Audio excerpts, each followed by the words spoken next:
Il a quitté le port de Larnaca samedi pour emprunter un couloir maritime entre l'île de Chypre et la bande de Gaza.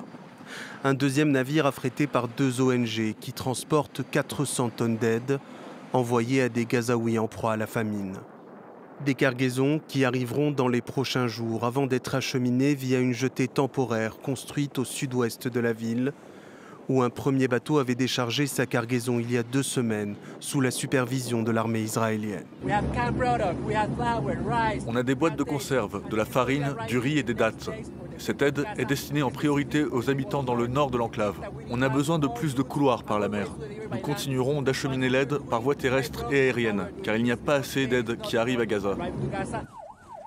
Face aux pénuries alimentaires et à une aide qui arrive au compte-gouttes, les habitants qui ont survécu aux bombardements israéliens sont dans la détresse.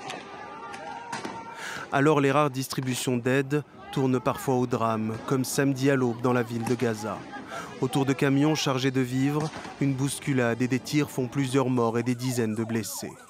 Devant ces drames, certaines ONG et responsables politiques accusent Israël d'utiliser la faim comme une arme. Lors d'une réunion avec ses homologues égyptiens et jordaniens, le chef de la diplomatie française a appelé le gouvernement d'extrême droite israélien à autoriser un accès massif et sans entrave de l'aide. C'est ce que lui demande aujourd'hui la Cour internationale de justice. Israël doit en particulier ouvrir sans délai et sans condition tous les points de passage terrestre. Je disais également à mes homologues le fait de, y compris nous-mêmes, intégrer qu'il faut passer maintenant par la mer, montre une forme de faiblesse de la communauté internationale sur ce point.